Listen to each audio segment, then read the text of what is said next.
Olá, tudo bem? Vamos a mais um entendimento simples e humilde dos escritos bíblicos.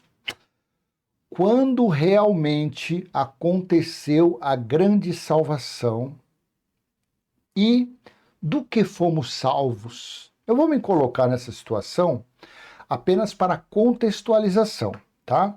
Porque para mim nunca foi dado as obrigações, os mandamentos, a escravidão de Moisés. Mas eu vou me colocar porque, para contextualizar, eu faço parte do povo gentil e Moisés pregou as leis que era motivo de escravidão, motivo de morte para os judeus. Então, apenas para uma contextualização que eu estou falando isso, tá? Antes que você já coloque, mas não existe mais gentil, mais judeu. Mas para entender as escritas, a gente tem que colocar essa diferenciação. Então, quando realmente aconteceu a grande salvação? Quando você entrou dentro de uma chamada igreja? Quando você passou a ser dizimista? Quando você foi batizado nas águas? Quando você apresentou uma criança na sua igreja? Quando você foi apresentado? Nada disso. Não, a minha salvação foi a partir do momento que eu me entreguei a Jesus, que eu aceitei Jesus. Não. Não, a minha salvação foi a partir do momento que eu comecei a frequentar a minha igreja. Não. Nada disso. Porque tudo isso que eu te falei, esses itens, pertenciam aos mandamentos de Moisés. E justamente Jesus veio salvar os judeus dessas obras que vocês praticam. Dízimo, batismo, Santa Ceia, Páscoa, buscar Deus em templo, oração, jejum, unção com óleo, apresentar criança, buscar Deus em monte, vigília. Tudo isso era lei. E nada disso foi suficiente para salvar os hebreus, os judeus, os israelitas, quando o grande dia do Senhor chegou e iniciou-se no ano 66 na Judéia, terminando na metade do ano 70. Nada do que eu falei aqui, nenhum desses itens foi suficiente para salvar os judeus. Não. Nada, nada, nada, nada. O que realmente salvou os judeus que aceitaram os ensinamentos de Yeshua, de Jesus de Nazaré, foram os ensinamentos de Jesus de Nazaré, que não era nada dessas práticas. Ou você pensa que os judeus que seguiam Jesus, Jesus obrigou eles a dar dízimo? Você acha que Jesus obrigou eles a frequentar o templo em Jerusalém? Nada disso. Porque lá em João capítulo 4, do versículo 20 ao 24, Jesus falou para a mulher samaritana que já tinha chegado os dias em que nem em Jerusalém e nem nos montes seria lugar de adorar a Deus, porque Deus é espírito e importava que os adoradores, os verdadeiros, o adorassem em espírito e verdade. Então, como é que Jesus, nos seus dias, ele iria ensinar as pessoas a praticar as obras de Moisés? Não, claro que não. Pelo contrário, vinde a mim os que estáis cansados e oprimidos, que eu vos aliviarei. O meu jugo é suave e o meu fardo é leve. Jesus sentava no meio de pecadores, de publicanos, não estava nem aí. Jesus sentava com os pobres, com os humildes, não lhes impondo nenhuma obrigação de cumprir nada de Moisés. Por quê? Porque ele veio salvar os judeus das garras de Moisés. Quando eu falo Moisés, não é o ser humano que existiu Moisés, não. Era o legalismo, as leis de Moisés. Jesus veio mostrar para os judeus que eles guardavam o sábado, que olha aqui, ó, o sábado foi feito para o homem e não o homem para o sábado. Quer dizer, veio desfazer aquele mandamento da guarda do sábado. E outros, e outros, e outros. Então, quando ele veio fazer isso. Aí veio Paulo. Veio trazer a salvação para quem? Para os gentios e, claro, para os judeus que se reunia com ele ali como igreja. Não em igreja, como igreja. os judeus para sair de Moisés e os gentios para saber que realmente não precisavam se tornar prosélitos para serem salvos das garras de Moisés. Mesmo nenhuma das leis dada a Moisés ou de Moisés foi direcionada, foi apontada para os gentios. Nenhuma das leis. Mas aí veio, porque ficavam os judeus na mente dos gentios. Para vocês serem salvos, vocês têm que ser circuncidados. Para que vocês venham alcançar a salvação, como nós, eleitos de Deus, vocês têm que começar a praticar as nossas obras. Mas a iniciação era a circuncisão. E Paulo veio trazer o quê? Não, nada disso. As leis foram dadas e se tornaram maldições para os judeus.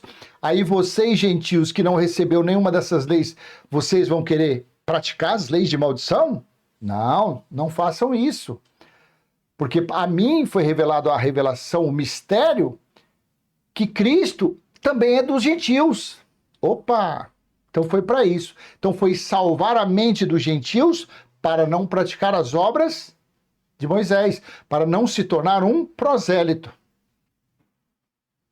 Essa foi a salvação que Paulo trouxe. Mas foi soberana, foi maravilhosa naquele tempo. Por quê? Paulo, ele morreu ele foi arrebatado antes do dia do Senhor. Ele foi arrebatado antes do toque da última trombeta. Paulo foi arrebatado para o dialeto comum, ele morreu, Pedro, Tiago, antes da salvação plena ser estabelecida. Por isso que eu coloquei o tema nesse vídeo. Quando realmente aconteceu a grande salvação e do que fomos salvos? Veja, lá atrás, na profecia, lá em Isaías, sei lá quantos anos atrás, assim o profeta disse: naquele dia se dirá. Olha aqui. Naquele dia se dirá. Então era algo para o futuro. Era uma profecia. Então naquele dia, quando chegarem aqueles dias, se dirá. O que significa naqueles dias? Nos dias do juízo. Nos dias do Senhor, que aconteceu entre o ano 66 e a metade do ano 70. Se dirá: eis que este é o nosso Deus, em que esperávamos, e ele nos salvará. Este é o Senhor a quem aguardávamos. Na sua salvação exultaremos e nos alegraremos. Veja uma profecia há alguns anos antes, porque a verdadeira salvação, eu vou te mostrar, ela ocorreu no ano 70, dentro de Jerusalém, quando ocorreu o grande tribunal de Cristo, quando ocorreu o grande juízo de Deus. Aí se cumpriu essa profecia. Romanos capítulo 13, versículo 11, olha aqui. E digo isto a vocês que conhecem o tempo. Já é hora de despertarem do sono, porque a nossa salvação está agora mais perto do que quando no princípio cremos. Veja, nesse versículo, Paulo não estava se colocando como uma pessoa salva. Paulo não estava se colocando os gentios, os judeus, como uma época de salvação plena. Não, porque Paulo sabia que a grande salvação estava para chegar.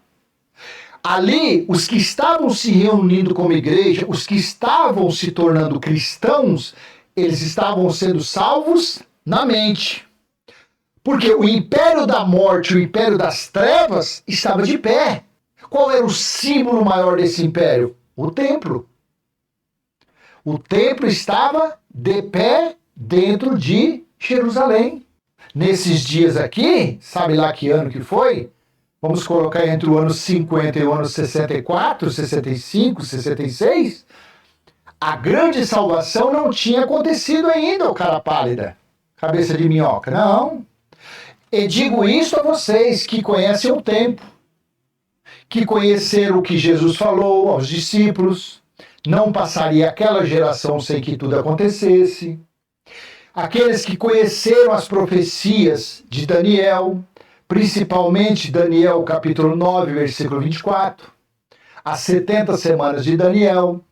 Então Paulo aqui estava falando para pessoas que já eram experimentados no conhecimento, já tinham a sabedoria apurada das coisas. Então eu digo isso a vocês que conhecem o tempo.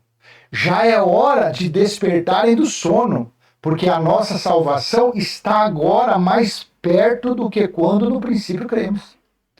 Você entende? Que a cada dia eles estavam galgando, eles estavam conquistando a plena salvação. E Paulo sabia que a plena salvação só iria acontecer quando Cristo, quando o Filho entregasse o reino a Deus. Que reino? Quando tomasse o reino de Moisés, quando tomasse o império de Moisés, falasse agora Cristo, agora o Senhor, Deus eterno, Criador, agora o Senhor reina. Não tem mais. Aí Paulo estava falando, aí a salvação estaria completa. Por quê? Porque o maioral que exercia toda a soberania naquela época na terra eram as leis de Moisés. Então eles não estavam com a sua salvação plena. A partir do ano 70, a salvação se tornou na sua plenitude. Ela se completou. Você entende como que é? Veja, Hebreus capítulo 9, versículo 27 e 28. Da mesma forma como o homem está destinado a morrer uma só vez, e depois disso enfrentar o juízo, assim também Cristo foi oferecido em sacrifício uma única vez, para tirar os pecados de muitos. Ei, você que anda falando que as pessoas são pecadoras, para tirar os pecados de muitos. Muitos o quê? Eram os judeus. Porque pecado, como está aqui em 1 João, capítulo 3, versículo 4, todo aquele que pratica o pecado transgride a lei. De fato, o pecado é a transgressão da lei. Que lei? As leis de Moisés. E quem recebeu as leis de Moisés? Os judeus. Então, quando um judeu deixava de praticar uma das leis de Moisés, 613, ele era um pecador. Mas Cristo ia dar fim nisso. Cristo ia causar a salvação plena nisso. Assim também, Hebreus 9, 28, assim também Cristo foi oferecido em sacrifício uma única vez, para tirar os pecados de muitos, e aparecerá segunda vez, não para tirar pecado, mas para trazer a salvação aos que o aguardam. Aqui está a grande revelação. Aqui está o grande conhecimento. Eu não vou falar revelação, porque senão eu estarei sendo como os pregadores cuscuz com Danone azedo, que dizem que tem o dom de pregar, que tem o espírito de revelação. O dom de revelação, nada disso. Não é revelação, é um conhecimento mais aprofundado.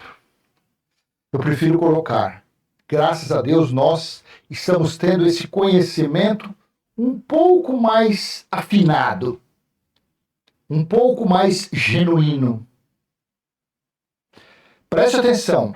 E aparecerá segunda vez na volta dele, não para tirar o pecado, mas para trazer a salvação aos que o aguardam. A salvação de quê?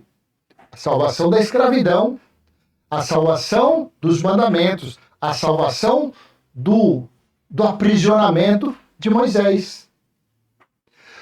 Porque a salvação da natureza carnal, jamais você vai conseguir. Você pode se libertar de um vício, você pode se libertar de um costume, você pode se libertar de qualquer coisa, mas não é uma salvação. Ah, mas eu fui salvo de um atropelamento. Você teve um livramento de atropelamento. Mas a salvação bíblica que se fala era a salvação que Jesus veio apresentar aos judeus. A salvação que Paulo veio apresentar aos gentios. De um império, de um reinado que estava estabelecido até o ano 70. Então, essa foi a salvação definitiva. Essa foi a salvação plena para todos. Acabou. E só ia acontecer na segunda vez que Cristo viesse. E como que ele iria tirar os pecados? E aparecerá a segunda vez para tirar pecado. O pecado só poderia ser tirado quando fosse dado fim ao que promovia o pecado. Só poderia dar fim ao pecado quando desse fim ao causador do pecado. É fácil de entender isso? Claro que é. O fim das leis de Moisés. O fim do dízimo, da oferta, buscar Deus em templo, oração, apresentar a criança, unção com óleo, buscar Deus em templo, buscar Deus em monte, vigília. Ainda existe isso? Na Bíblia? Não. Isso tudo é histórico. Isso tudo é passado. Porque eu vou te mostrar quando é que realmente ocorreu a grande salvação de tudo isso. Mas que, infelizmente, a religião ela não tem um mínimo de interesse, não tem um mínimo de vontade de que você venha saber disso. Claro que não. Você acha que ela vai querer isso? Ela depende do seu dinheiro. Se você parar de dar 10% do seu salário, eles terão que trabalhar. Se você deixar de parar de dar 10% das suas vendas, se você parar de praticar voto, campanha, holocausto, os cofres deles esvaziarão e eles terão que pegar o cabo da briosa, pegar o cabo da enxada, que a maioria é orelha seca. A maioria é orelha seca. A maioria não tem preparo nenhum. Eles aprenderam através de cópias de pregadores a somente roubar, mentir e enganar. Esses são os conhecimentos desses canalhas, desses mercenários, desses patifes. A maioria não tem profissionalização em nada. Não sabe fazer nada a não ser mentir. Vamos lá. Quando que realmente aconteceu? Quando realmente aconteceu a grande salvação? E do que nós fomos salvos? Apocalipse, capítulo 1. Está no versículo 10, mas eu vou ler do 1 ao 10 para você. Olha aqui, eu não vou explicar tintim por tintim, só uma explanação do chegar no final do 10, porque foi o grande finale, a salvação plena. Apocalipse 12, 1. Viu-se grande sinal no céu, uma mulher vestida de sol, Israel, a lua debaixo dos pés, os judeus, e uma coroa de 12 estrelas, as 12 tribos de Israel. A mulher estava grávida, gritava com dores de parto, sofrendo tormentos para dar à luz. Viu-se também outro sinal no céu, não nos céus, isso aqui era lá no ambiente de Jerusalém. E eis um dragão, grande e vermelho, o exército romano, com 7 cabeças e 10 chifres, poder e autoridade. As cabeças, 7 diademas, 4. A sua cauda arrastou a terça parte das estrelas do céu, as quais lançou para a terra, e o dragão se deteve diante da mulher que estava para dar à luz, a fim de devorar o filho quando nascesse. Essa situação foi quando ocorreu o cerco em 69, que houve a grande tribulação, mulher ao dar à luz dentro de Jerusalém, nesse período chegou ao ponto de comê-lo. 5. Ela deu à luz a um filho homem, que há de governar todas as nações, com um cetro de ferro, e o filho da mulher foi arrebatado para junto de Deus do seu trono. A mulher, porém, isso aqui ele fez uma alusão quando o nascimento de Jesus na carne, mas ele estava falando aqui de quando Cristo assumiu todos os reinos da terra. A mulher, porém, fugiu para o deserto, onde Deus lhe havia preparado lugar, para que nele a sustentem durante 1260 dias, 3 anos e meio. 7.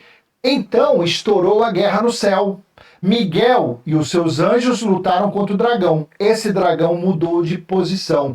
Lá era um dragão vermelho, representando o exército romano. Esse dragão aqui foi o inimigo de Miguel. Miguel foi o defensor dos filhos de Deus, dos filhos do povo de Deus. Daniel capítulo 12, versículo 1. Miguel era, aqui mudou, Miguel era o general Tito. Miguel era o defensor dos filhos. E Deus usou Miguel para quê? Para lutar contra os judeus e vencer. Foi ou não foi? Quem que ganhou a luta, a guerra entre judeus e romanos? Os romanos ganharam. Então estourou a guerra no céu. Miguel e seus anjos lutaram contra o dragão, também o dragão e os seus anjos lutaram. Mas não conseguiram sair vitoriosos e não havia mais lugar para eles. Veja que nesses dois versículos, o dragão aqui perdeu a guerra. E quem saiu vitorioso foi Miguel. Miguel, então, era o exército romano e o dragão aqui era os judeus. Já no início aqui, quem cercou a mulher vestida de sol foi um dragão vermelho, com 7 cabeças. Ou seja, ele tinha poder, autoridade e o uniforme do exército romano era vermelho. Então é só rapidinho, tá? Versículo 7. Então estourou a guerra no céu, estourou a guerra em Jerusalém. Miguel e seus anjos, já li isso aqui, 8. Mas não conseguiram sair vitoriosos. E não havia mais lugar para eles no céu. 9. E foi expulso o grande dragão, a antiga serpente, que se chama Diabo e Satanás. Qual é o adjetivo? Diabo e Satanás é a mesma coisa. Acusador, opositor, adversário, traidor, mentiroso, assassino, tudo que não prestava. Era diabo ou Satã. O sedutor de todo mundo. Ele foi atirado para a terra e com ele os seus anjos. 10. Então ouvi uma voz forte do céu, proclamando, abre aspas. Pronto. A resposta da grande salvação está aqui. Agora veio a salvação, o poder e o reino de Deus, do nosso Deus, e a autoridade do seu Cristo, pois foi expulso o acusador de nossos irmãos, o mesmo que os acusa de dia e de noite diante do nosso Deus. Deixa eu só chamar você lá em João, capítulo 5, versículo 45. Olha aqui, veja o que Jesus disse. Não pensem que eu os acusarei diante do Pai. Quem acusa vocês é Moshe.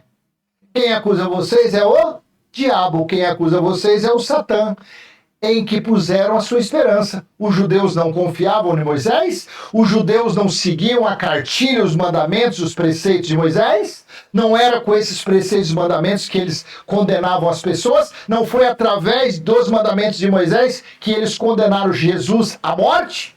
Volta lá. Então ouvi uma voz forte do céu proclamando, abre aspas, agora veio a salvação, o poder, o reino do nosso Deus e a autoridade do seu Cristo, pois foi expulso o acusador. Escreve aí no comentário.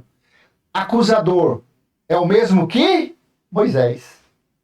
Foi expulso as leis de Moisés. Foi expulso aquilo que era usado para matar, para aprisionar, para escravizar os judeus.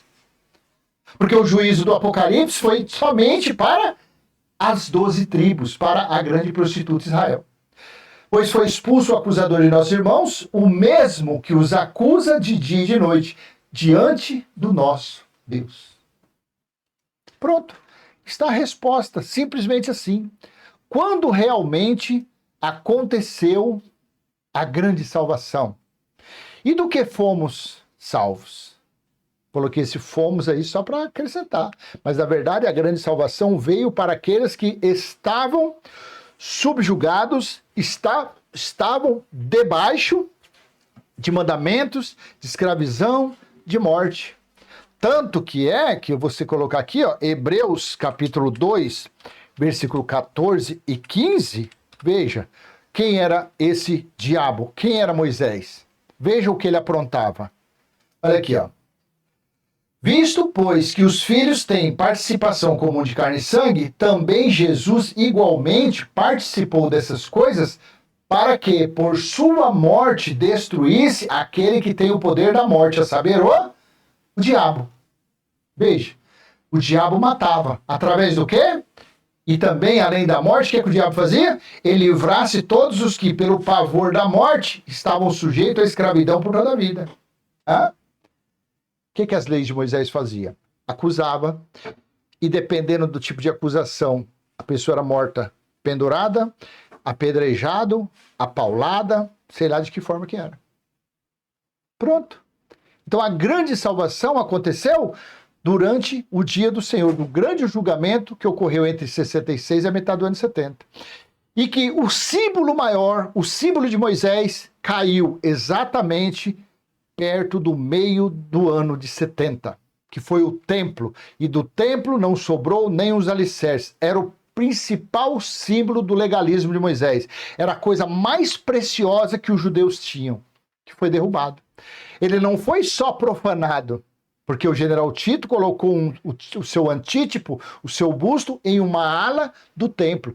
Aí profanou, mas como estava determinado que Jesus já tinha falado, não ficará pedra sobre pedra, tudo vai ser derrubado para se cumprir o que Jesus falou, para se cumprir o que foi falado no passado, nas profecias, que o dia do Senhor, quando viesse, seria um dia de destruição, um dia de vingança, um dia de fogo, um dia de sangue, um dia de tribulação, um dia de angústia.